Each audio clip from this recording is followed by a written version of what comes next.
Este ensino foi ministrado no dia 25 de junho de 2020, quinta-feira, durante a vigência da pandemia do coronavírus, o Covid-19. Este foi o motivo de a congregação permanecer com as portas fechadas durante o transcorrer deste ensino.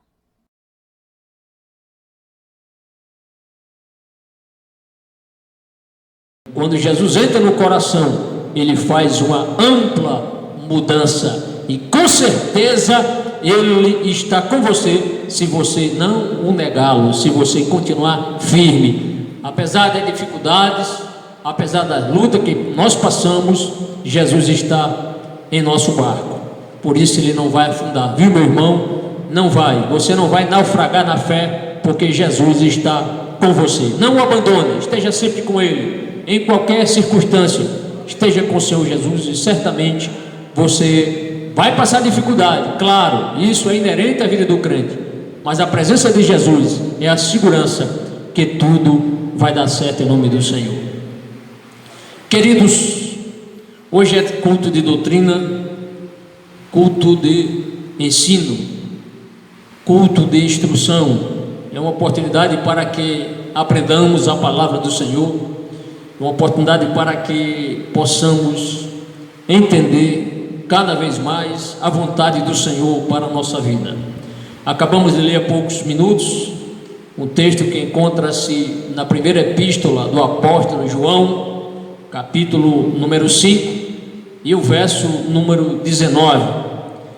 O tema que eu trago para ministrar hoje, com base nesse texto, é o crente e o mundo. Quero ler mais uma vez 1 João capítulo 5, versículo 19. Observe a segurança que a palavra de Deus nos dá. O texto diz de forma muito clara: sabemos que somos de Deus e que o mundo todo, está sob o poder do maligno. 1 João 5, 19. Inicialmente eu gostaria de dizer, já para entrando no assunto propriamente dito, que há duas profundas verdades nesse referido texto. A primeira verdade é que há uma declaração clara de que nós, pessoas compradas pelo precioso sangue do Senhor Jesus Cristo, nós temos essa convicção plena, não há dúvida quanto a isso. O que, pastor? Que nós sabemos que somos de Deus. Esta é a primeira verdade, esta é uma declaração muito clara. Sabemos que somos de Deus. E a segunda verdade tão clara quanto esta primeira é que o mundo, isto é, o sistema do mundo, está debaixo da influência de Satanás. Quando o texto diz o mundo todo está sob o poder do maligno. Então veja, podemos dizer que, com base nesse texto que acabei de ler, que há dois tipos de pessoas no mundo. Dois tipos. Não existem três tipos, nenhum tipo, mas dois tipos de pessoas no mundo. Existem as pessoas que estão debaixo da influência de Deus, isto é, as pessoas que tiveram encontro com o Senhor Jesus Cristo.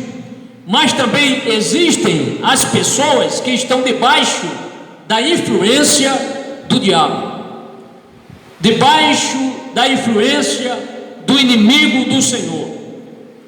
Só existem esses dois tipos de pessoas: salvos, ou salvas e não salvas, pessoas remidas, pessoas não remidas, pessoas encontradas, pessoas não encontradas, pessoas que irão um dia para o céu e pessoas que irão um dia para o inferno, pessoas que hão de desfrutar, eu digo assim, perpetuamente da presença de Deus, ou na presença de Deus, como também há pessoas que hão de padecer eternamente, ou estarão eternamente na presença de Satanás.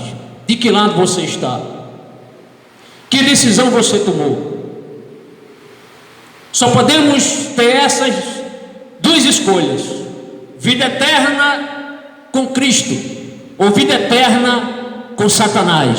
Eu prefiro 1000 vezes estar com Cristo, estar com Deus, desfrutando da presença do Pai, do Filho e do Espírito Santo, do que padecer eternamente distante de Deus, condenado ao inferno, no lago de fogo, sofrendo eternamente. De que lado você quer estar? Não existe meio termo. Não existe meio termo. Não existe meio salvo ou meio perdido. Ou você está salvo ou você está perdido. Jesus mesmo, ele disse lá em Lucas capítulo 16, versículo 13, que nós temos que fazer uma escolha. Não dá para nós servirmos a Deus e ao mesmo tempo servir ao sistema mundano, o sistema de Satanás. Ouça o que o Senhor Jesus disse, muito categoricamente, em Lucas capítulo 16, versículo 13, anote na sua Bíblia. Na parte A, o Senhor Jesus foi muito contundente quando disse: nenhum servo pode servir 2 senhores, porque ou há de aborrecer um e amar o outro, ou se há de chegar a um e desprezar o outro. Então não pode uma pessoa estar nessa situação dúbia, cocheando entre 2 pensamentos. De um lado ele quer fazer a vontade de Deus, do outro lado fazer a vontade de Satanás. Ou você está de um lado ou está do outro. Não existe meio termo. Lembrai que Jesus disse: não podeis servir a 2 senhores. Você tem que escolher um. Que senhor você escolheu? Eu espero que você tenha escolhido servir a Cristo, servir a Deus e não ao diabo, porque ao lado de Deus há alegria, há paz, há comunhão com Deus. Do lado de Satanás há o engano, há a maldade, há o inferno. De que lado você quer escolher? De que lado você está? Eu estou do lado de Cristo, como milhares e milhares de crentes em todo o mundo. Mas como cristão, temos uma posição no mundo. Sabemos que nós estamos no mundo, não há como fugir dessa realidade. Estamos pisando nesse chão. Jesus, na sua oração sacerdotal, ele pediu ao Pai: Pai, não vos peço do mundo, não vos peço que o tire do mundo, mas que o livre de todo mal. Nós estamos no mundo, vivendo neste mundo, coexistindo com outras pessoas, mas nós não podemos. O cristão verdadeiro, ele não está em comunhão com este mundo, ele não se conforma com esse mundo. E sabe o que nos diferencia desse sistema mundano, desse sistema de Satanás? Qual é a diferença entre o crente, o cristão e a pessoa do mundo, o homem do mundo, a mulher do mundo? O que é que nos distingue? O que vem nos distinguir, sabe o que é? É que nós cremos em Jesus, nós procuramos obedecê-lo. Sei que nós falhamos nesta obediência, porque somos seres humanos, nós falhamos, nós pecamos, mas nós não temos prazer nisso. Essa é a grande diferença. Não temos prazer. Escrevendo nessa mesma epístola, o apóstolo João, no capítulo 5, versículo 13, ele nos mostra, ouça bem, o apóstolo João, ele assim justificou o motivo de ter escrito essa epístola. Todas as epístolas, sejam as epístolas petrinas de Pedro, as joaninas de João ou as paulinas de Paulo, sempre há um motivo por trás de cada epístola. E João, ele escreve essa epístola com esse objetivo. Note bem, ele diz, está em 1 João capítulo 5, versículo 13. Ele aqui justifica o motivo porque ele está escrevendo esta sua epístola. Na verdade, ele escreveu 3 epístolas e um evangelho, mas ele é muito categórico quando diz: escrevi-lhe estas coisas a vocês que creem no nome do Filho de Deus, para que vocês saibam que têm a vida eterna. Então, o que João está falando para nós aqui, então ele resolutamente, ele tinha plena convicção que ele estava escrevendo para pessoas que criam em Cristo. João, ele não está escrevendo essa epístola para os homens que renegam Cristo. João não está escrevendo essa epístola para as pessoas candidatas ao inferno, mas ele está escrevendo essa epístola para os santos, para aqueles que já abriram seus corações para Cristo, com o fim de confortar, consolar os crentes, não só daquele primeiro século, mas em todas as gerações da igreja, em todos os séculos, incluindo o século vigente. Ele tinha plena convicção de que ele estava escrevendo para os que criam em Jesus. É tanto que ele diz: escrevi-lhes estas coisas a você que crê no nome de Cristo. Note que ele não disse a vocês que um dia hão de crer, aos que um dia crerão, mas ele diz para os que já estão crendo em Jesus.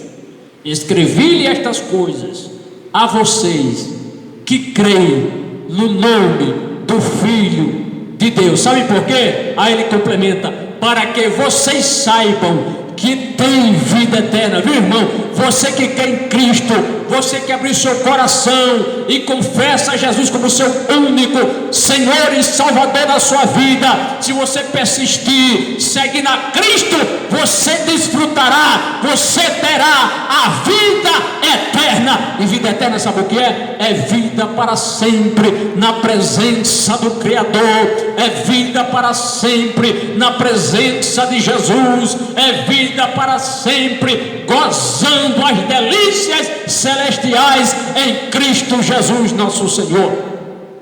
Glória a Deus, é viver perpetuamente, é ter vida eterna em Cristo. Observe que nessas suas epístolas, nessas três, principalmente nessa, ele escreve para a comunidade dos santos, para a comunidade dos que creem. Ele está escrevendo para a igreja. E se você, meu irmão, é igreja, eu espero que você faça parte da igreja do Senhor, a igreja dos remidos, a igreja daqueles que foram comprados pelo precioso sangue de Jesus, que você persevere, que você continue servindo a este Deus, apesar das lutas que eu e você enfrentamos, uns mais do que outros, mas todos nós passamos por lutas, nós possamos perseverar. Sabe por quê? É porque nós temos uma promessa. E que promessa é? Essa que está aqui, 1 João 5,13, parte B, diz: para que vocês saibam que tem a vida eterna. Oh, como o diabo detesta isso, como Satanás odeia esse texto. Por quê? Porque esse texto nos revela que aqueles que professam a fé em Cristo, esses terão, ou têm, melhor dizendo, vida eterna. Satanás não quer isso. Satanás não quer que o mundo ouça isso. Satanás não quer que os homens e mulheres se convertam. Sabe por quê? Porque Satanás, ele não terá uma vida eterna na presença de Deus. Mas eu e você, nós temos vida eterna na presença de Jesus.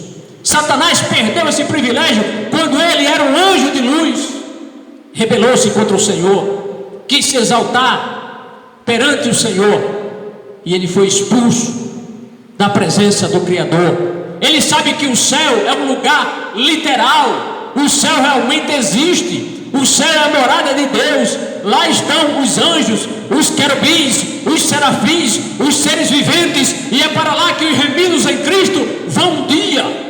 Bendito seja o nome do Senhor. Mas ele não pode mais estar na presença de Deus, desfrutando das alegrias da presença do Senhor, do gozo celestial. Ele perdeu esse privilégio, e ele está condenado ao inferno, e ele não se conforma. É por isso que ele não quer que os homens, as mulheres, o mundo ouçam este evangelho de Cristo. porque o homem e a mulher, quando ouvem este evangelho, algo sobrenatural acontece, sua vida é mudada. Ele passa agora a raciocinar, não com a mente do homem natural, não com a mente do homem de outrora, mas com a mente renovada, uma mente agora clara, uma mente, um coração cheio do Espírito Santo. E certamente o Espírito Santo cada dia mais vai ajudando esse crente, e ele vai se aproximando mais de Deus, vai conhecendo, dando valor à Bíblia, dando valor a Jesus, dando valor às Escrituras, dando valor à santidade, à sua vida espiritual, sendo inimigo do mundo. Sabe por quê? Porque uma vez ele foi iluminado, e depois que nós somos iluminados, nós temos, como diz Paulo, a mente de Cristo. João não está escrevendo para os homens que estão debaixo da influência de Satanás, não, mas para os santos em Cristo. Por isso que ele diz: escrevi-lhes estas coisas a vocês que creem no nome do Filho de Deus, para que vocês saibam que tem vida eterna. Pode ser que você não desfrute aqui não tenha uma boa casa para morar, pode ser que você não tenha um veículo, não tenha um carro para se deslocar, levar sua família, quem sabe para o lazer ou para o trabalho. Pode ser que você não tenha a comida todo dia que você tanto desejava para você e para sua família, mas isso é passageiro. O importante, meu irmão, é que você tem vida eterna, e a vida eterna é estar na presença de Deus perpetuamente pelos séculos dos séculos. E por estar escrevendo aos santos, João ele ratifica uma grande promessa pronunciada por Cristo. Ouça essa grande promessa, por isso que eu coloquei aqui, ele ratifica, ele confirma esta palavra, porque certo dia o Senhor Jesus disse uma palavra que está em João 3, verso 15. O Senhor Jesus disse: para que todo aquele que nele crê tenha vida eterna.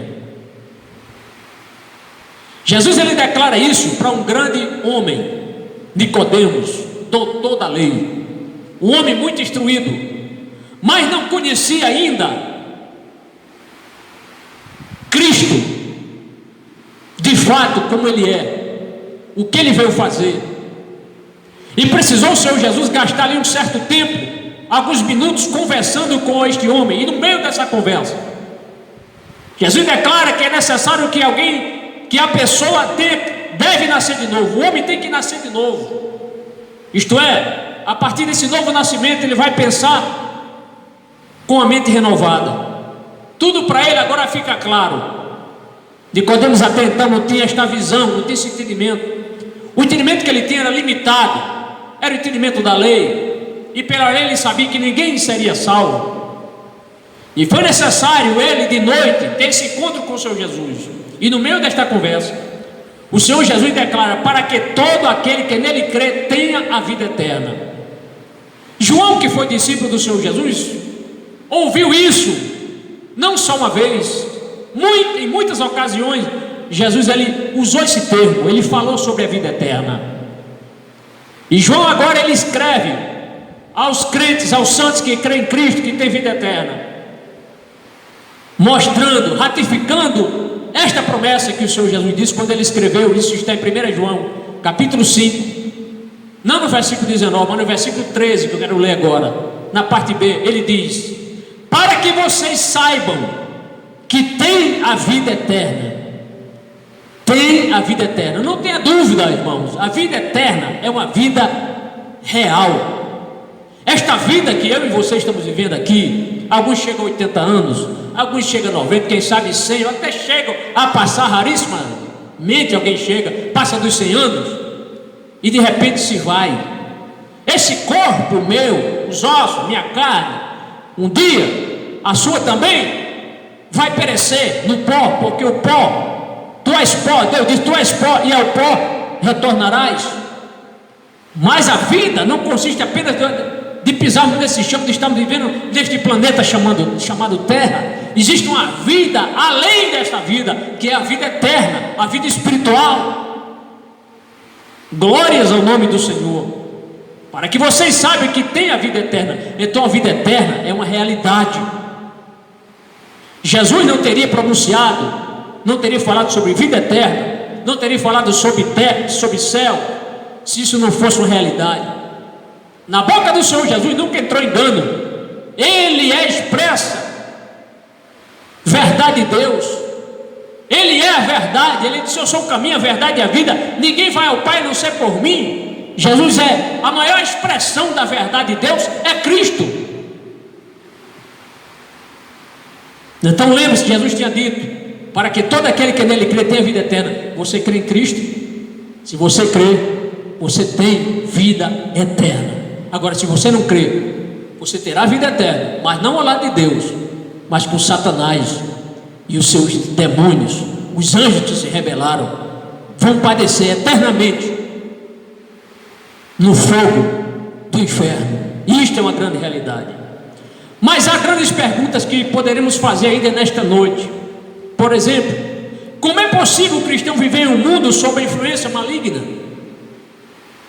Nós estamos vivendo pleno século 21. E nós sabemos que esse mundo ele está debaixo da influência, não a influência de Deus, mas na influência do Deus desse século. Quando eu falo Deus deste século, não estou me referindo ao Deus de Abraão, ao Deus de Elise, o Deus de Jacó, mas o Deus com D minúsculo, Satanás. Como é possível o cristão viver em um mundo esse que está debaixo da influência maligna? Como o cristão deve enfrentar esse mundo hostil a Deus? Sabemos que esse mundo hostiliza a Deus. E falando de hostilidade a Deus, essa hostilidade que o mundo tem não é algo do século 21, não é algo do presente século. Como o crente deve resistir a esse mundo? Como o crente não submeter-se a esta hostilidade, no sentido de não submeter-se a Satanás? Como nós vamos vencer isso? É claro que quem lê a Bíblia, o crente que lê a palavra de Deus, que estuda a palavra de Deus, sabe que todas essas perguntas, esses questionamentos, a palavra de Deus responde. Poderíamos ter muito tempo aqui para falar, responder cada um desses questionamentos, mas eu espero aqui, com a graça de Deus, poder falar algo que vai alcançar o seu coração. Não se esqueça, a palavra de Deus tem resposta para todos esses questionamentos que eu acabei de fazer. Como o crente deve resistir a esse mundo? Leia a sua Bíblia. Mas eu espero aqui trazer algo mais para aclarar a sua mente e o seu coração, meu irmão. E é importante ainda eu dizer, você pode dizer, mas ser cristão não é fácil. É verdade, nunca foi fácil ser um cristão. Esse termo cristão parece que está um pouco desusado, porque qualquer pessoa diz que é cristão. Eu prefiro o termo cristão do que o termo crente, porque crente até o diabo é. Satanás, ele é crente, mas ele não obedece. Você pode até dizer que Satanás é crente, eu concordo, mas você não pode dizer jamais que Satanás é um cristão. Sabe por quê? Porque cristão significa imitador de Cristo. Ser cristão significa seguidor de Cristo. Ser cristão significa aquele que professa Cristo. Ser cristão é isso, é obedecer a Cristo. Então Satanás não é cristão. Ele é crente, mas não é cristão. Mas nunca foi fácil ser um cristão verdadeiro. Não é fácil, nunca foi fácil. E erra quem pensar o contrário, quem achar que ser cristão é ter vida boa, nunca vou passar por tribulação, por lutas. Então você de fato não é um cristão. O verdadeiro cristão, ele passa por, como diz aqui na linguagem nordestina, por aperreios, por situações conflitantes, difíceis, em todas as esferas da vida. Não é fácil ser cristão. Jesus nunca disse que os seus discípulos, os seus servos, teriam uma vida fácil. Eu sei que tem muitos cristãos que querem ter uma vida fácil, mas é impossível termos uma vida fácil aqui neste mundo. Nem Jesus teve uma vida fácil. Ele passou por situações inimagináveis, difíceis. mas ele enfrentou todas as dificuldades e venceu todas as dificuldades, todas as agruras da vida, todos os problemas, sofreu tentações, e nós também sofremos tentações. A tentação faz parte da nossa vida, não tem como ser crente sem ser tentado, mas Jesus, ele garantiu aos seus discípulos, ele sabendo que o mundo seria hostil aos seus discípulos, aos seus servos, à igreja. O mundo é hostil à igreja. Jesus disse isso, essa palavra que está em Mateus capítulo 10, versículo 16. Ouça bem, irmão, esta palavra.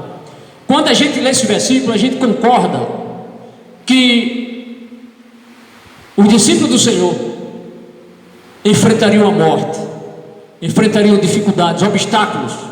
Jesus disse: eu os estou enviando como ovelhas entre os lobos. Jesus não está nos enviando como ovelhas no meio de outras ovelhas, não.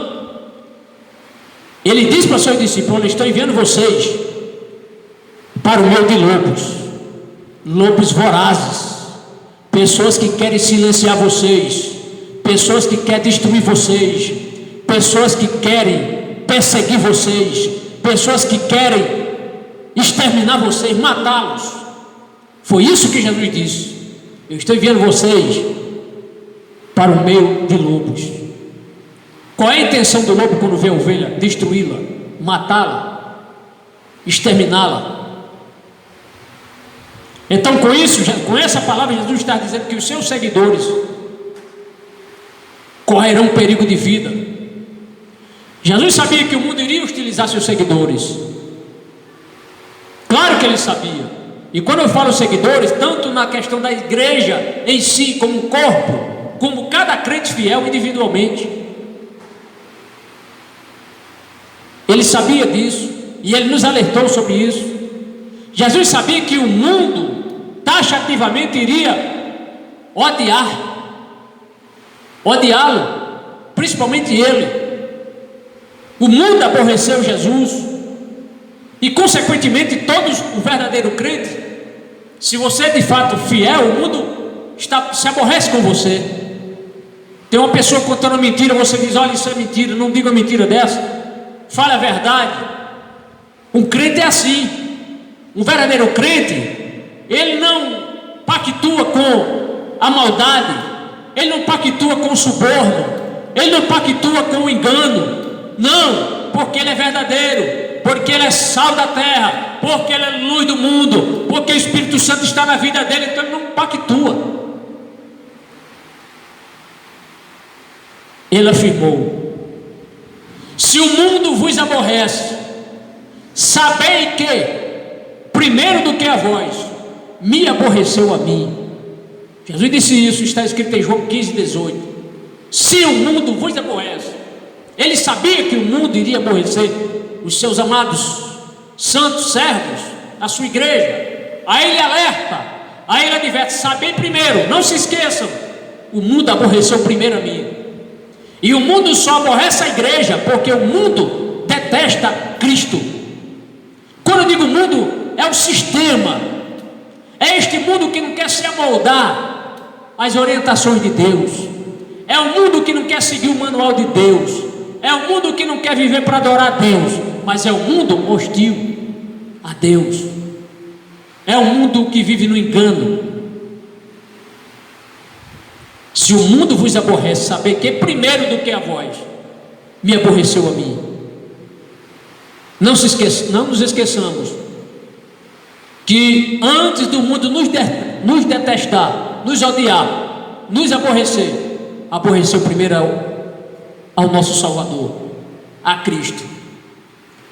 O mundo na época da igreja primitiva perseguiu muito a igreja. Naquela época, no século I, a igreja do Senhor, cada crente fiel, principalmente a igreja como um todo, foi extremamente difícil para aqueles irmãos, difícil para aqueles cristãos. E se você é um crente que ama a palavra de Deus, que ama estudar a história da igreja, leia essa história, interesse-se pela história da igreja. Muitos cristãos que não gostam de ler a história da igreja, mas é importante. Não se limite apenas a saber o que aconteceu no século XX, no século XXI. Estude a história da igreja. Leia aquele livro, um livro de John Fox, o livro dos mártires. Quando você começa a ler aquele livro, você há de concordar com Cristo, comigo, com o que estou dizendo. Como a igreja do Senhor, ela foi hostilizada a partir do século I. Milhares de cristãos foram mortos, torturados, esquartejados, queimados, serrados, crucificados. Mas por amor a Cristo, eles perseveraram. Concita você a ler esse livro, adquira esse livro. John Fox, o livro dos mártires. Então, em todas as épocas da igreja, principalmente a partir do século I, a igreja do Senhor foi muito perseguida. E quando eu falo em perseguição, foi começando com a perseguição imperial, ou podemos dizer a perseguição dos judaizantes, porque os judeus, aqueles que estavam só olhando para a lei, não olhando para o sacrifício de Cristo, achavam que esse caminho, estas pessoas, esses discípulos, esses seguidores de Cristo, nada mais, nada menos era do que uma seita dissidente. Mas, meu querido irmão, querido amigo, o que Cristo veio fazer foi complementar o Antigo Testamento. O Antigo Testamento nos revelou o Salvador, que é Cristo. O Antigo Testamento foi a antessala, podemos assim dizer, que iria nos revelar e nos revelou Cristo. Cristo foi o complemento da lei. Mas os judeus, os judaizantes, o sinédrio estava cego, não conseguiu contemplar e entender isso. Não conseguiu que aquele profeta que Moisés disse que Deus levantará entre vós um profeta semelhante a mim, a ele ouvir. Eles não entenderam isso. Então a igreja do Senhor, desde os seus primórdios neste mundo, sofreu perseguição. Perseguição dos imperadores, perseguição dos judaizantes. Mas sabe o que confortou os irmãos, os crentes em Cristo, aqueles que não negaram a fé? Foi uma palavra pronunciada. E ali esses irmãos que foram martirizados, massacrados, mortos, torturados, eles confiaram demais nessa palavra, de forma que, ainda que eles perecessem, ainda que os seus corpos fossem ultrajados, torturados, queimados, serrados, enfim, crucificados, eles partiram para a glória, certo de uma promessa. Ouça o que diz o Senhor Jesus em Lucas capítulo 12, versículos 4 e 5. Então, muitos cristãos morreram no passado e ainda morrem muitos crentes ainda. A igreja do Senhor é muito perseguida. Vamos falar um pouco sobre isso aqui, um pouco mais adiante ainda. Eles morreram, partiram para a glória, crendo nessa palavra. Esta palavra dita pelo Senhor Jesus. Olha o que Jesus diz, Lucas 12, versos 4 e 5. Jesus diz assim: e digo-vos, amigos meus, você é amigo de Jesus? Não temais os que matam o corpo, e depois não tem mais o que fazer, mas eu vos mostrarei a quem deveis temer. Aí ele diz: temei aquele que, depois de matar, tem poder para lançar no inferno. Sim vos digo, a esse temei, isto é, tema a Deus, ainda que os homens crucifiquem vocês, ainda que os homens os torturem, ainda que os homens os queimem vivos, não tema a este tipo de morte, não, mas temai aquele que depois de matar tem poder de lançar no inferno.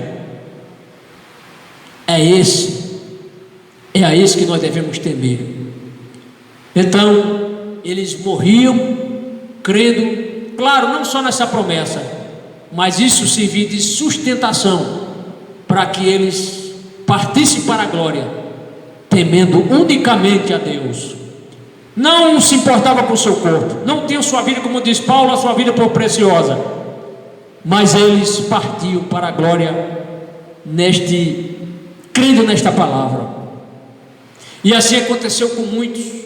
Aconteceu com Policarpo de Esmirna, ancião, queria que ele blasfemasse contra Deus, e ele diz: olha, eu tenho mais de 80 anos, e durante toda a minha vida, Jesus nunca me decepcionou, como é que eu vou agora amaldiçoá-lo? Como é que eu vou agora negá-lo? Como é que eu vou blasfemar do meu Senhor, se até agora ele foi fiel comigo? Ainda que vocês me matem, ainda que vocês me torturem, ainda que vocês me queimem vivo, eu não negarei o meu Senhor, porque até hoje ele tem sido fiel a mim. E ali Policarpo padeceu queimado, bendito seja o nome do Senhor, mas não negou a Cristo. O que dizer de Germânico, um jovem também que foi torturado diante das feras? O que dizer também de outro servo do Senhor chamado Justino? E tantos milhares de cristãos que têm padecido diante das perseguições. Eles encaravam a morte sem temer. Veja o que fez o apóstolo Paulo antes de se converter a Cristo. Paulo, ele foi um homem muito perseguidor, perseguiu muitos cristãos. Mas por quê? Porque até aquele momento a mente de Paulo era uma mente que pensava como os judeus, os fariseus. Eles encaravam o cristianismo como um grupo ou um bando de rebeldes, um bando de dissidentes que estavam colocando, quem sabe, para ele em risco a fé judaica. Então eles encaravam o cristianismo, este caminho, como inimigos da fé, inimigos de Deus. Era assim que Paulo encarava estas pessoas. Quem foi Paulo? Quem era Paulo? Um fariseu, um perseguidor dos cristãos. Por quê? Porque a sua mente ainda não tinha sido iluminada com a presença de Deus, com a presença do Espírito Santo. Paulo, ele mesmo declarou, está em Filipenses capítulo 3, versículo 6. Ele mostra que ele era um homem extremamente zeloso. Ele achava que, estando perseguindo os cristãos, ele estava fazendo um grande trabalho para Deus, mais que nada. Mas ele se expressa lá em Filipenses capítulo 3, versículo 6. Ele declara o seu zelo. Ele diz assim: quanto ao zelo, perseguidor da igreja. Ele era um homem que perseguia a igreja do Senhor. Por quê? Porque a mente de Paulo ainda era uma mente que não pensava como a mente de Cristo. O Espírito Santo ainda não estava na vida dele, no seu coração. Mas a partir do encontro que ele teve com Cristo, a sua vida mudou. O que foi que aconteceu? Paulo teve um encontro com o Senhor Jesus, e dali em diante tudo mudou em sua vida. Certa feita, pelo menos quando nós lemos o Atos dos Apóstolos, vemos Paulo relatando isso, ou esse relato pelo menos umas 3 vezes. E Paulo, certa feita, ele estava perante o rei Agripa, e perante o rei Agripa ele conta esse testemunho maravilhoso. Eu faço questão de ler aqui. Vamos consultar Atos dos Apóstolos, capítulo 26. Atos dos Apóstolos, capítulo 26, a partir do versículo 9. São essas palavras do apóstolo Paulo perante o rei Agripa, onde ele atesta, onde ele conta quem foi ele no passado e o que aconteceu quando ele teve um encontro com Cristo. Atos dos Apóstolos, capítulo 26, versículo 9. Olha o que ele diz: eu também estava convencido de que deveria fazer todo o possível para me opor ao nome de Jesus o Nazareno. Verso 10: e foi exatamente isso que fiz em Jerusalém, com autorização do chefe dos sacerdotes, lancei muitos santos na prisão, e quando eles eram condenados à morte, eu dava o meu voto contra eles. Isso aqui, quem sabe, ele se lembrando da morte de Estevão. Prossegue o versículo 11: muitas vezes eu ia de uma sinagoga para outra, a fim de castigá-los, e tentava forçá-los a blasfemar. Em minha fúria contra eles, cheguei a ir a cidades estrangeiras para persegui-los. Verso 12: numa dessas viagens, eu estava indo para Damasco, com a autorização e permissão do chefe dos sacerdotes. Por volta do meio-dia, ó rei, estando eu a caminho, vi uma luz do céu, aleluia, mais resplandecente que o sol, brilhando a meu redor e ao redor dos que iam comigo. Versículo 14: todos caíram por terra. Então ouvi uma voz que me dizia em aramaico: Saulo, Saulo, por que você está me perseguindo? Resistiu ao aguilhão, só lhe trará dor. Então perguntei: quem és tu, Senhor? Respondeu o Senhor: sou Jesus a quem você está perseguindo. Agora, aleluia, agora levante-se, fique em pé. Eu lhe apareci para constituí-lo servo e testemunha do que você viu a meu respeito e de que lhe mostrarei. Verso 17: eu o livrarei do seu próprio povo e dos gentios aos quais eu o envio. Verso 18: para abrir-lhe os olhos e convertê-lo das trevas para a luz e do poder de Satanás para Deus, a fim de que recebam o perdão dos pecados, a herança entre os que são santificados pela fé em mim. Bendito seja o nome do Senhor. Aí está a mudança repentina que o Senhor Jesus fez na vida do apóstolo Paulo. Dantes um perseguidor, agora um autêntico servo de Cristo. Pois está ele aqui, o apóstolo Paulo, testificando para este rei Agripa quem era ele antes e quem é ele agora. Muita gente diz: mas você antes de ser crente, você aprontou muitas coisas, você pecou muito, você fez muitas coisas erradas, e agora você é crente? E aí eu lhe pergunto: e você tem algo melhor? Existe algo melhor do que o perdão de Cristo? Existe algo melhor do que a vida eterna em Cristo? Amigo, enquanto a vida, a esperança, todo pecador, ele tem a oportunidade de reconciliar-se com Deus. Mas Satanás não quer isso. O sistema do mundo procura ocultar isso, procura dificultar isso, procura esconder isso, procura silenciar isso. Mas não podemos nos calar. Como diz a palavra, não podemos nos calar, não podemos ficar em silêncio acerca do que temos visto e ouvido. Quando disse Pedro e João disseram essa palavra perante as autoridades judaicas lá no Sinédrio, não podemos ficar em silêncio. Nós somos testemunhas do que temos visto e ouvido. Nós vimos Jesus ressurreto, glória a Deus. Nós vimos a sua glória. Pedro, Tiago e João viram Jesus em cima do monte transfigurando-se. Eles viram Moisés e Elias com Cristo. Eles viram o Senhor na glória, viram o Senhor Jesus. A lição que nós aprendemos desse texto é que se o sistema do mundo se levanta contra a igreja, e claro, tem se levantado,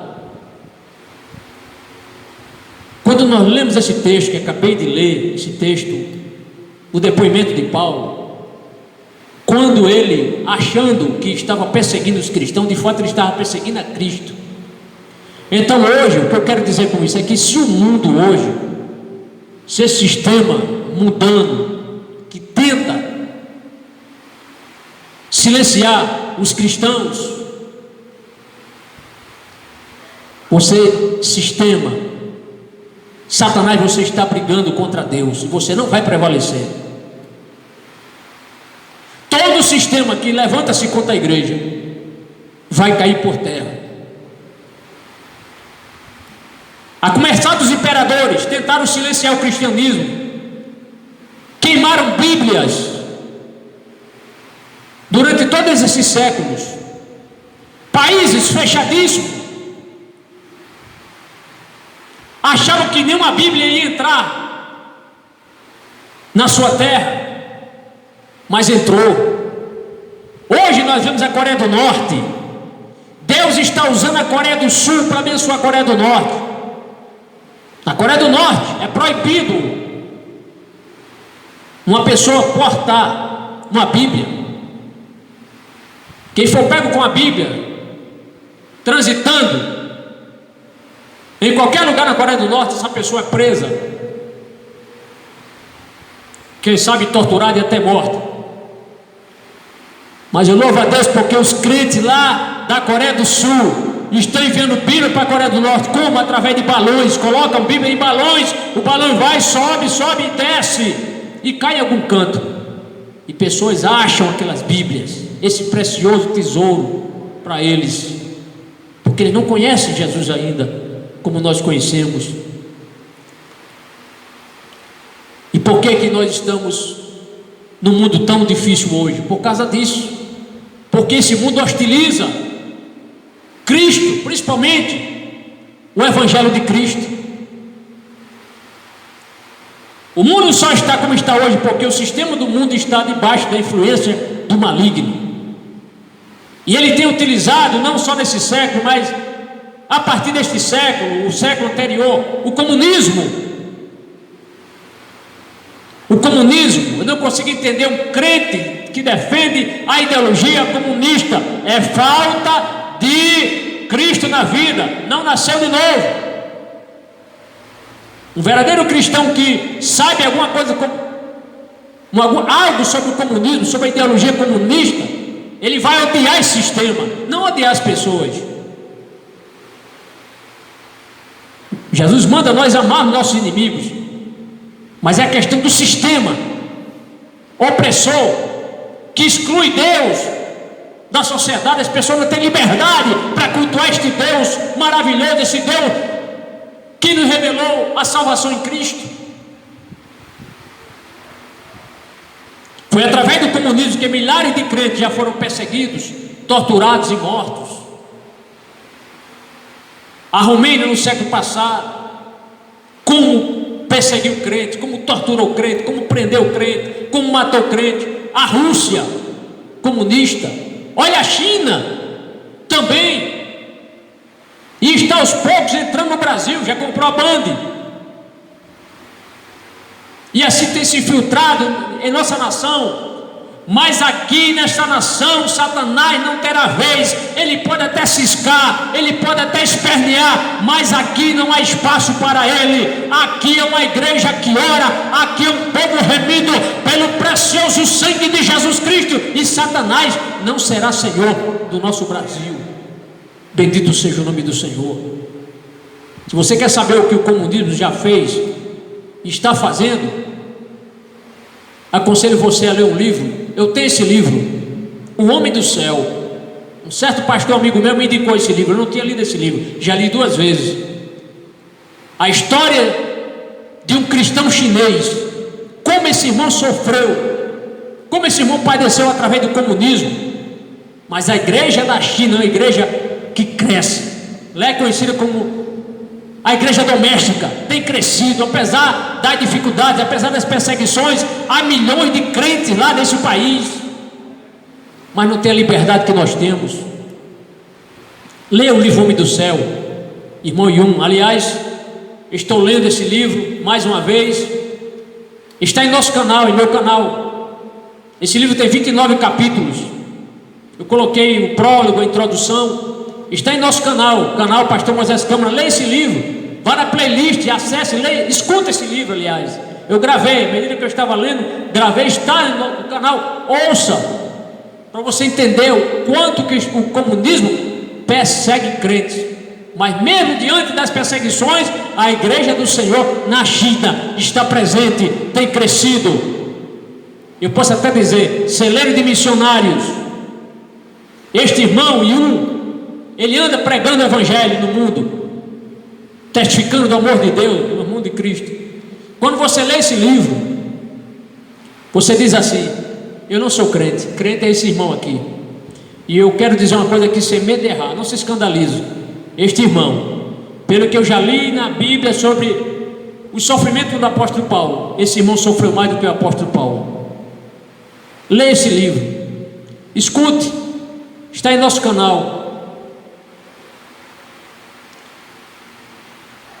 Bendito seja o nome do Senhor. Vale a pena ser crente em Jesus, apesar das dificuldades, apesar das lutas. Esses irmãos desses países onde o evangelho dificilmente penetra, mas são os irmãos fiéis, crentes fiéis. Por quê? Porque apesar das dificuldades, apesar das perseguições, esses irmãos não têm se conformado com o sistema do mundo, dessas nações. Mas eu quero dizer que os homens e as mulheres, na sua grande maioria, ainda estão espiritualmente cegos, pessoas cegas. Acham que o cristianismo era só apenas para o século I. Nós estamos no século XXI. Tanta tecnologia, tanto conhecimento, a ciência tem se multiplicado. É verdade. Mas como está o coração do homem? De mal a pior. Os homens continuam blasfemando, os homens continuam mentindo, os homens continuam adulterando, os homens continuam fornicando, os homens continuam matando, homicidas, traindo. O coração do homem está de mal a pior. Por quê? Porque Satanás tem fechado a mente desses homens e dessas mulheres. Essas pessoas pensam que estão enxergando, mas não estão. Estão cegas. E quem cegou essas pessoas? Quem ofuscou? Quem cegou? O apóstolo Paulo responde, 2 Coríntios capítulo 4, versículo 4. Paulo está de forma clara mostrando quem cegou esses homens e essas mulheres. Está aqui, ouça bem. Paulo diz aos crentes de Corinto, nos quais o Deus deste século, isto é, desta era, cegou os entendimentos dos incrédulos, ou seja, dos descrentes, para que lhes não resplandeça a luz do Evangelho. O Evangelho é uma luz, vai aclarar o seu caminho, vai lhe dar uma forma honrosa de pensar, uma maneira de você relacionar-se com Deus. Ele diz, para que eles não resplandeça a luz do Evangelho da glória de Cristo, que é a imagem de Deus. Então está aqui revelado, Satanás, o Deus deste século, o Deus desta era, o Deus desse sistema, cegou. O que, pastor? Os olhos? Não, o entendimento, o intelecto, a mente do homem. Nós vimos agora, recentemente, o ministro da Educação do Brasil, praticamente, tantas pressões,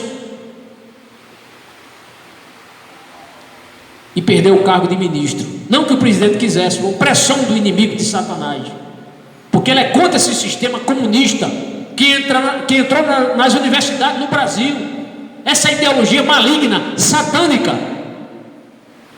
que não deixa os homens pensar com a mente clara, uma mente iluminada, uma mente aclarada pelo amor de Deus, pelo Evangelho. Você sabe de onde surgiram as escolas? As escolas saíram do cristianismo. Os monges criaram as escolas. Os hospitais partiu do cristianismo, tentando salvar a vida das pessoas. As grandes universidades do mundo, as melhores universidades do mundo, foram centros teológicos, o interesse pela Bíblia. Se não fosse Martinho Lutero lutando contra esse sistema opressor, a igreja teria se desvirtuado da palavra de Deus, estaria eternamente voltada para o engano. Mas foi graças primeiramente a Deus e uma mente iluminada de Martinho Lutero, aquele homem corajoso que resolveu enfrentar o sistema demoníaco, satânico, onde a igreja achava-se no pedestal mais importante do que Cristo, onde o sistema achava-se mais importante do que Cristo, onde as pessoas eram privadas de conhecer a Bíblia, somente os clérigos, apenas os monges, apenas os sacerdotes, os bispos é que tinham acesso à Bíblia. E como é Martinho Lutero traduzir a Bíblia para o alemão, quanto Martinho Lutero foi importante. As grandes mentes dos homens, os homens mais inteligentes aqui na terra, foram cristãos, foram crentes em Cristo. Mas o Deus deste século, diz Paulo, cegou os entendimentos dos incrédulos, isto é, dos descrentes, para que lhes não resplandeça a luz do Evangelho da glória de Cristo, que é a imagem de Deus. Não há vantagem nenhuma na ideologia comunista. O comunismo oprime as pessoas. Só os que estão lá no topo, lá em cima, é que tem recursos. Oprime as classes baixas. Tudo é do Estado. Você não vai ter direito a nada. Você vai ter 2 paredes de roupa, como acontece na Coreia do Norte. Está lá, as pessoas só têm direito e é o governo que passa 2 mudas de roupa. A comida racionada. Você não pode ir ao supermercado comprar o que você quer. Tem uma cota lá. Você não pode fazer culto, você não pode cultuar a Deus, você não pode gritar a plenos pulmões: Cristo é o meu Salvador. Você não pode fazer um culto na frente da sua casa, você não pode fazer um culto, uma cruzada, não pode. Priva o povo de Deus. O povo mais oprimido do mundo, o povo mais triste do mundo é a nação da Coreia do Norte. O povo vive para aquele sistema, só pensando em guerra, só pensando em luta, se prepara para a guerra. Como esse povo carece de Cristo. Mas por que não conhece Cristo ainda? Porque Satanás cegou o entendimento dos incrédulos. E muitos brasileiros aqui, nossa nação, falando aqui do nosso chão, Satanás tem privado as pessoas de ouvir o Evangelho. Nós estamos num período agora onde o Evangelho está sendo proclamado como era antigamente. As igrejas cheias, onde nós tínhamos liberdade de culto. Mas agora, devido à pandemia do coronavírus, as igrejas estão praticamente fechadas. Fazemos aqui esses cultos, transmitindo aqui, através da internet. Mas eu espero em Deus que isso passe. Mas eu sei que tudo é permitido por Deus. A igreja do Senhor também precisa passar por essa experiência. Muitos lugares, as igrejas estão servindo mais como reuniões locais de festas. Tudo bem, devemos cultuar. Um conjunto faz aniversário, aí tem aquela festa. O foco não pode ser o conjunto. O foco não pode ser o pregador. O foco não pode ser a formatura na igreja. Não, o foco tem que ser Cristo. Cristo em vós, esperança da glória. E Deus permite que isso aconteça. E agora vamos parar de cultuar? Não. Cultue a Deus na sua casa, faça o culto doméstico na sua casa, lê sua Bíblia na sua casa, cante louvor na sua casa, chame sua família, ore. A igreja do Senhor, ela não começou na igreja. Os crentes não começaram a se reunir na igreja, não, foram nas casas dos irmãos. A igreja da China, ela cresce por quê? Porque é uma igreja que se reúne nas casas, os irmãos se reúnem na casa de um e do outro. E a igreja tem crescido. Então, ainda que essa situação perdure, não sabemos até quando, os irmãos não devem parar de cultuar. Não vamos parar de cultuar a Deus, não. Não, vamos continuar. Estamos em marcha. O Deus desse século cegou o entendimento dos incrédulos. Então é por isso que os homens e as mulheres do presente século Os homens e as mulheres modernos continuam tão incrédulos quanto as pessoas que viviam na época da igreja primitiva. Ser incrédulo hoje não é novidade para ninguém. Ser incrédulo hoje não é algo do século 21 ou século 20. Não, a incredulidade é coisa de muitos séculos atrás. 14 séculos antes de Cristo, 14 séculos, veja bem, 1.300, 1.400 anos antes de Cristo, já havia gente incrédula, ou bem antes disso. O autor aos Hebreus, na sua epístola, capítulo 11, versículo 31, ele vai falar aqui sobre um acontecimento histórico. Ele diz assim, ó: pela fé, Raabe a meretriz não pereceu com os incrédulos. Foi pela fé, acolhendo em paz os espias. Então, incredulidade não é só coisa do século 21. Se alguém não crê em Deus, não, eu não creio em Deus, eu sou ateu. Grande coisa. Lê o Salmo 51, diz o nécio no seu coração, não há Deus. O nécio, se você não crê em Deus, você é nécio, você é louco. É isso que a Bíblia diz. Então, não toque trombeta, não fique dizendo que você é alguém especial, porque eu não preciso de Deus, eu não creio em Deus. Grande coisa.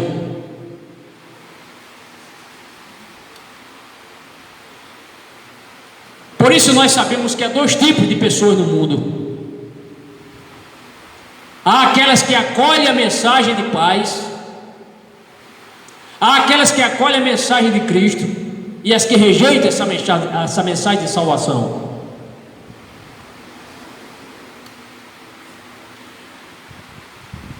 Os que acolhem a mensagem de paz, os que acolhem Cristo e os que renegam, os que rejeitam esta mensagem de salvação. E para quem rejeitar esta mensagem de salvação, amigo, reflita que isso é muito sério, irmão, isso é muito sério. Leve a vida espiritual muito a sério, porque todas as pessoas que rejeitarem a mensagem de Cristo estão debaixo de condenação. João capítulo 3, versículo 19, palavra do Senhor Jesus Cristo: e a condenação é esta, que a luz veio ao mundo. Não é essa luz cósmica, é Cristo. Ele não disse eu sou o caminho, a verdade e a vida. Ele é a luz. E a condenação é esta, que a luz veio ao mundo, e os homens amaram mais as trevas do que a luz. Ou seja, amaram mais a Satanás do que a ele, porque as suas obras eram mais. Toda pessoa que faz coisas erradas detesta a verdade. O ladrão, o homicida, quando ele comete um delito, a primeira coisa que ele faz é fugir do local onde ocorreu o fato. Por quê? Porque ele sabe que existe uma lei que lhe condena, e ele não gosta disso. Ele não assalta e diz, agora eu acabei de assaltar alguém, me prendam. Não, ele foge, e quando é preso ainda nega. Tira foto, filmaram, ele nega tudo aquilo dali, foi armação, foi montagem. Porque suas obras são más, obras más, não vem para a luz. Por que não vem para a luz? Porque quando chega na luz, as obras são manifestas. Mas amigo, o único escape para a sua alma, você que cometeu tantos e tantos pecados aí terríveis, traiu sua esposa, envolveu-se com amante e acha que sua esposa não sabe, ou até mesmo não sabe, mas perante os olhos do Senhor, a minha Bíblia diz que os olhos do Senhor contemplam todos os moradores da terra. Você não há escapatória para você. Deixa Jesus iluminar o teu caminho. Renega este mundo. Se você continuar pecando deliberadamente, tendo prazer no pecado, você vai para o inferno. Você vai ser companheiro, aliado de Satanás. Aliás, você já começa aqui a ter um relacionamento com Satanás.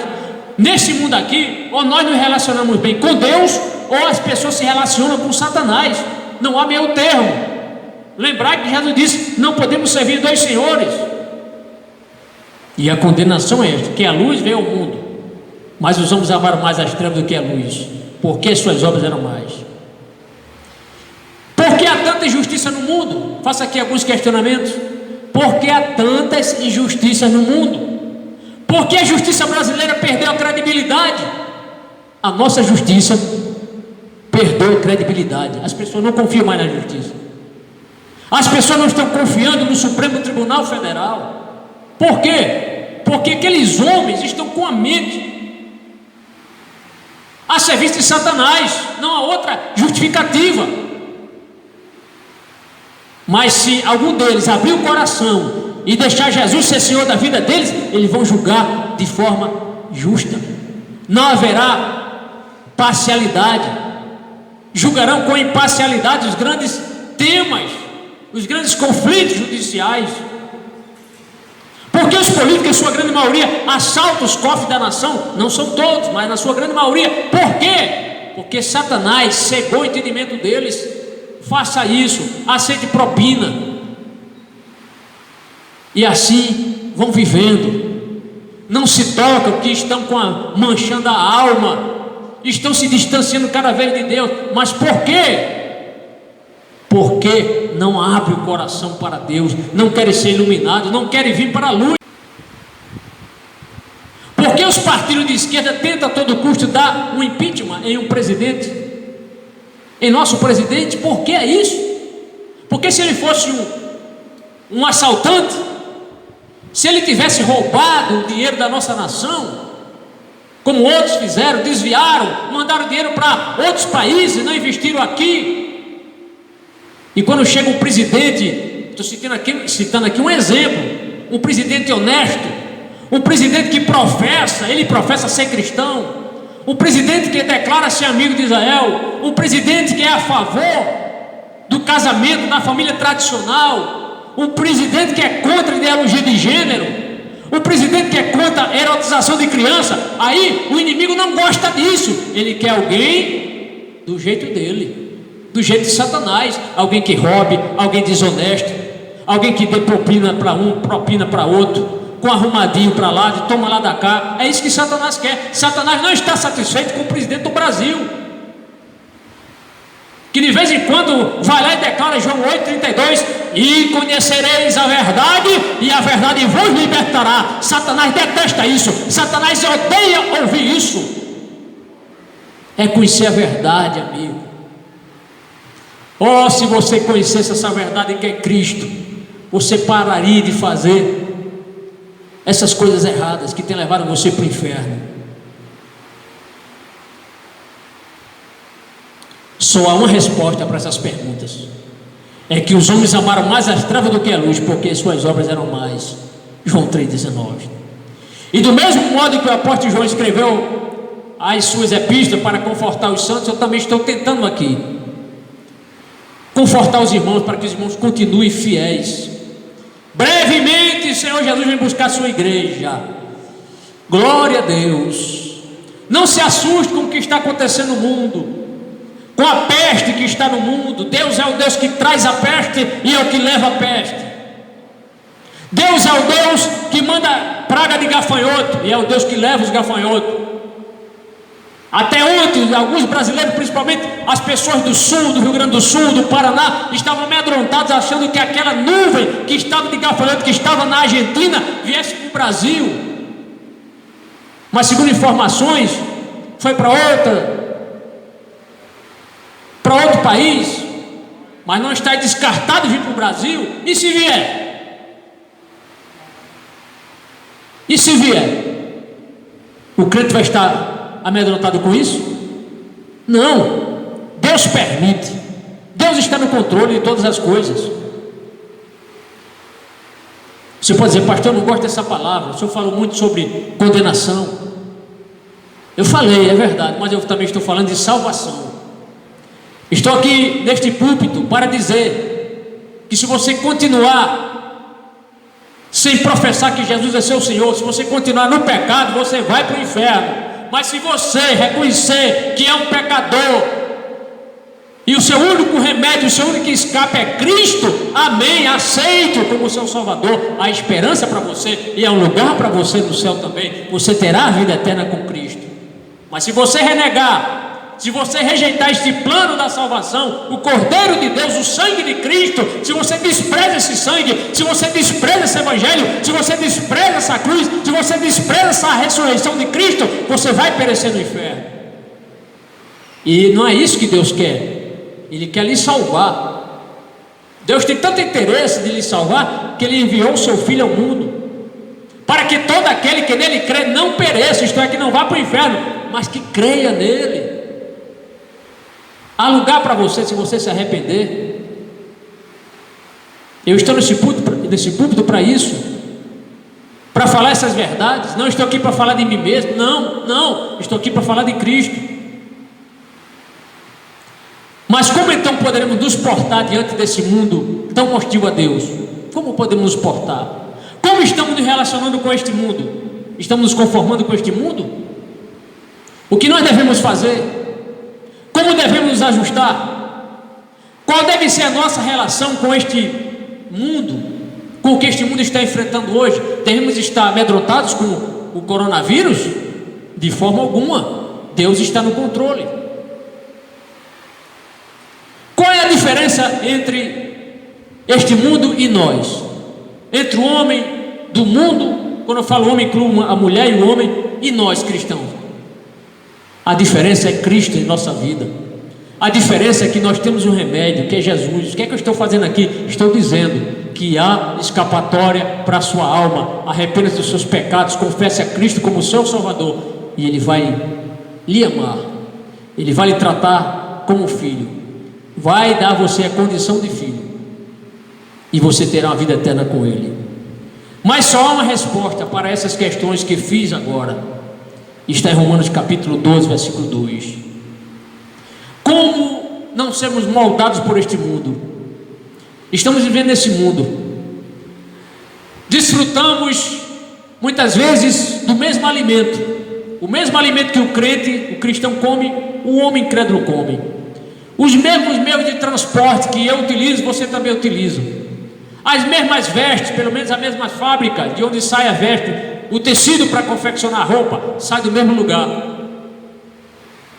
A diferença é na forma de pensar, é na forma de agir. É Cristo a diferença. Mas só há uma resposta para nós escaparmos da influência do mundo. O que é que Paulo diz? Ele diz assim, Romanos 12, verso 2: e não vos conformeis com este mundo, mas transformai-vos pela renovação do vosso entendimento, do seu intelecto, para que experimenteis qual seja a boa, agradável, perfeita vontade de Deus. Não vos conformeis, amigo, não se conforme com este mundo. Você que está tão preocupado, será que no próximo ano vai ter carnaval? Será que vai ter carnatal? Está se conformando com o mundo. Pensa assim, se Jesus voltasse agora, aleluia, glória seja dada no nome do Senhor. Mas transformai-vos pela renovação do vosso entendimento. Sabe como é que sua mente vai ser transformada? Quando você abrir seu coração para Cristo, quando você começar a obedecer ao Senhor, aí você vai entender como é maravilhoso. Mas o que é que diferencia o nosso entendimento? Por que essa questão de mudar o entendimento? Sabe por quê? É porque quando nós mudamos a nossa forma de pensar, a nossa forma de agir, o nosso relacionamento com Deus é um relacionamento sadio espiritualmente. Então é isso que nos diferencia. A nossa forma agora de termos essa relação com Deus, ela muda. Você pode até dizer, eu creio em Deus, eu creio na Bíblia, mas isso não é suficiente. Tem que obedecer, tem que pensar agora como Cristo. Antes nós estávamos perdidos. Antes nós éramos iguais a você, ou até talvez pior do que você. Antes nós estávamos desviados. Antes nós estávamos desgarrados. Antes nós estávamos extraviados. Paulo até diz isso, escrevendo a Tito, ele diz assim, Tito 3, verso 3. Olha qual era a nossa condição. Era a condição de Paulo também.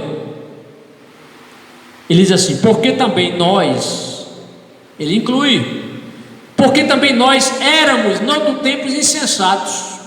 O homem que não crê em Deus, o homem que não obedece a Deus, ele é um insensato, desobedientes a Deus, aos pais, extraviado, isto é, perdido. O homem que não tem Deus, ele é perdido, servindo a várias concupiscências e deleites. Concupiscências aqui são os desejos da carne, vivendo em malícia, maliciosa, invejas, odiosos, odiando-nos uns aos outros. Esse era o quadro do homem sem Deus, é o quadro do homem sem Deus de hoje. O homem que não tem Deus no coração, não tem Cristo, ele é insensato, ele é desobediente, ele é extraviado, não é? Gasta o dinheiro nos prazeres, no sexo ilícito, na prostituição, servindo a várias concupiscências e deleites, vivendo em malícia, inveja, odiosos, odiando uns aos outros, odeia até as pessoas, o homem que não tem Deus. Mas bendito seja o dia em que o Espírito Santo falou no nosso coração, nos mostrou o caminho, revelou-nos Cristo em nossa vida, e a partir daquele dia nossa vida foi mudada.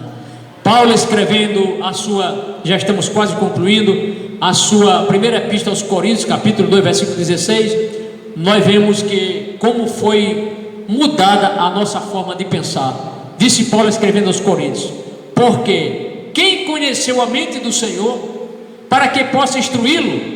Mas nós temos a mente de Cristo. Graças a Deus que uma vez que nós fomos iluminados, Cristo entrou na nossa vida, a nossa mente foi renovada.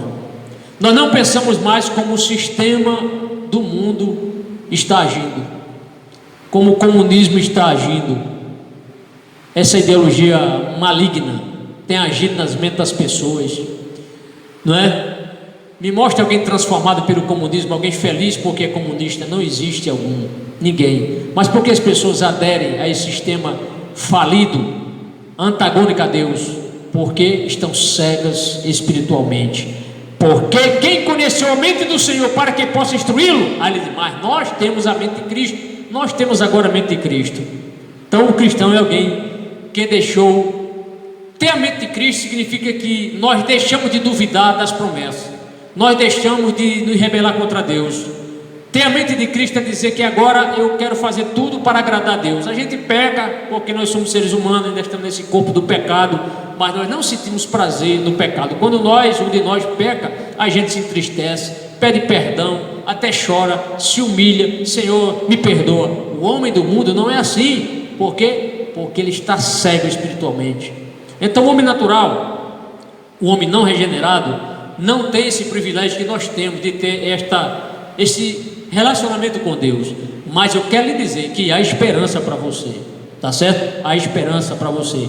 Quando o homem, ele ainda não tem a mente renovada, transformada, ele acha que o Evangelho, que Cristo é algo antiquado, é algo assim do século I, não serve para hoje, mas é do engano. Cristo, ele é tudo em nossa vida. Bendito seja o nome do Senhor. Quero ainda, antes de encerrar esta ministração, citar aqui um texto do apóstolo Paulo, onde ele mostra que o homem que ainda não está transformado, ele ainda que seja alguém intelectualmente bem, pode ser mestre, doutor, em muitas especialidades, né? Ter muitos currículos, ter frequentado as maiores universidades do mundo, mas se ele não tem o conhecimento de Cristo, este homem é um homem vazio. E por que o homem não conhece a Cristo? É por isso que Paulo escreveu aqui: o homem natural, ele vai mostrar, não compreende as coisas de Deus. Veja só, então o homem natural, por isso que ele precisa nascer de novo, ser um homem espiritual, porque o homem natural não compreende essas coisas. Paulo diz assim: ora, o homem natural não compreende as coisas do Espírito de Deus. Por quê? Lhe parece loucura. O quê? Esse evangelho é coisa de doido. O mundo é assim. Como é que um homem, 4 dias de morto, a Bíblia diz que Jesus ressuscitou um homem fedendo já? Não, isso não é possível. Por que você não crê? Porque sua mente ainda não foi renovada. O homem natural não compreende as coisas do Espírito de Deus, porque lhe parece loucura. Isso é uma loucura. Deus se encarnou, nasceu numa manjedoura, foi um carpinteiro, andou em barco emprestado, jumento emprestado, foi para a cruz, e os seus discípulos dizem que ele ressuscitou. Isso é loucura, isso não existe, isso é história de carochinha. Não é não, é fato. Jesus viveu aqui, Jesus, ele morreu na cruz, ele foi para o túmulo, rolaram uma pesada pedra ali, selaram a pedra, colocaram guardas ali romanos, pastorando ali para ninguém roubar o corpo dele. Mas a Bíblia diz que um anjo do Senhor chegou ali e houve um grande clarão, os soldados desmaiaram, a pedra foi rolada e Jesus ressuscitou. Bendito seja o seu nome. E os seus discípulos viram Jesus. Jesus ressuscitou, fez questão até de dar provas em contexto que ele ressuscitou. Comeu peixe assado, comeu um favo de mel, que é prova maior do que essa. E o apóstolo Paulo diz que Jesus foi visto por mais de 500 pessoas. Então o homem natural, ele não compreende as coisas do Espírito, o que eu estou pregando aqui, porque parece loucura. Como Nicodemo: Senhor, eu tenho que nascer de novo, entrar no ventre da minha mãe? Era isso, essa era a mente de Nicodemo. Aí Jesus disse: não, não é assim. O que é nascido da carne é carne, o que é nascido do Espírito é Espírito. Necessário vos é nascer de novo, é nascer da água e do Espírito, é nascer pelo conhecimento da palavra. E o Espírito é o Espírito Santo que vem habitar na sua vida, dando a nova maneira de você pensar, de você agir, de você falar. Mas o homem natural não compreende essas coisas, e por isso os homens e as mulheres são infelizes. Você pode ter carro novo, pode morar em suntuosas mansões, ter dinheiro no banco, não é? Cartão de crédito ilimitado, mas você não é feliz, porque a verdadeira felicidade só quem dá é Cristo. Somente em Cristo você será uma pessoa completa. O homem que não tem Cristo, ele é um homem incompleto. Pode ser até bem casado, mas espiritualmente ele é uma pessoa infeliz e vive no mundo da ilusão.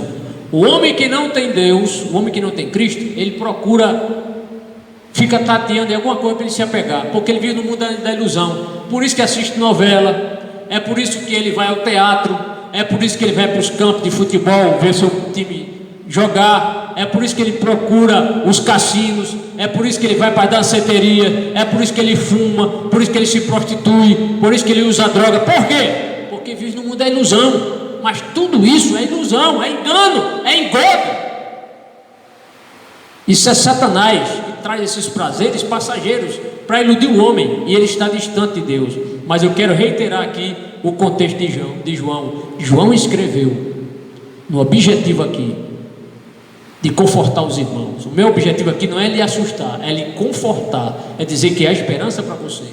Então que Deus em Cristo nos abençoe, que Deus em Cristo lhe dê muita graça para você que é crente, continue fiel ao Senhor, resista às tentações, não tenha medo aí dessa onda, dessa pandemia do coronavírus.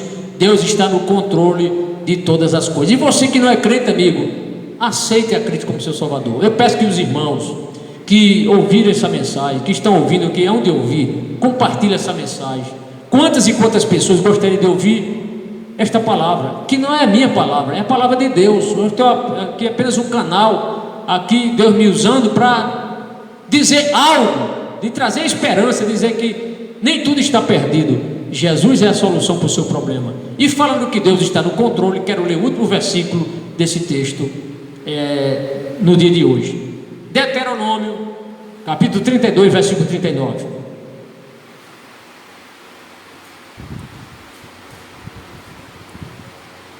Ouça o que diz a palavra do Senhor. Eu disse que Deus está no controle de todas as coisas. Veja como Deus tem o controle. Veja como Deus tem todas as coisas, Ele tem o controle. Deuteronômio 32, 39. Vede agora que eu o sou, e não há outro Deus além de mim. Eu faço morrer e eu faço viver. Eu firo e eu saro, e não há quem possa livrar da minha mão. O que é que Deus está dizendo aqui? Que Ele tem todo o controle da vida e da morte. Eu faço morrer, eu faço viver, eu firo, eu saro, e não há quem possa livrar da minha mão. Certo? Que Deus lhe abençoe. E ainda tem um versículo aqui que eu tinha anotado aqui, me perdoe que eu disse que aquele era o último, mas tem o último aqui. Como a gente não ser influenciado por este mundo hostil a Deus? Está aqui. 1 João capítulo 2, versículo 15. Não ameis o mundo, e nem o que há no mundo. Se alguém ama o mundo, o amor do Pai não está nele. Tá, irmão? Você vive no mundo, pisa no mundo, estamos aqui nesse chão, mas nós não amamos o mundo, não amamos a ideologia presente neste século mau. Ame a Cristo e você terá uma vida eterna. Não se permita ser influenciado pelo mundo, tenha Cristo na sua vida e Deus vai lhe abençoar grandissimamente. Vamos orar agradecendo ao Senhor. Oh querido Deus, querido Pai santo e amado, eu quero te louvar, Senhor, por esta oportunidade de aqui ser um canal para a glória do teu nome, pregando a tua palavra, ensinando ao mundo, ao povo, Senhor, principalmente o homem não convertido, a mulher não convertida, que há esperança para eles, é eles abrir o coração para Cristo. Ó Senhor, dê outra oportunidade para este homem, para esta mulher, Pai, tem misericórdia. O adversário de nossas almas não há de prevalecer, porque a tua palavra mesmo nos diz que a tua igreja, Senhor, não será destruída. Ó Senhor, Satanás não vai prevalecer contra a tua igreja, porque a tua igreja está eleita em ti, Senhor. Sustenta a fé dos teus servos e das tuas servas, para que não pereçam, para que este mundo hostil a Deus não venha sucumbir à nossa fé, mas que nós em Cristo possamos vencer, olhando para Cristo, autor e consumador da nossa fé. Muito obrigado, Pai. Abençoa o teu servo, tua serva, o irmão Abimael e os irmãos que não puderam estar aqui conosco. Ser com a tua igreja, em nome de Jesus te agradeço. Amém.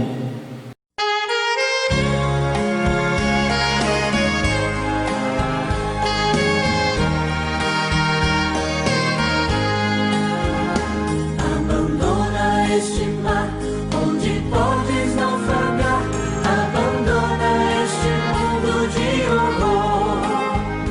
A maré te levará, o teu barco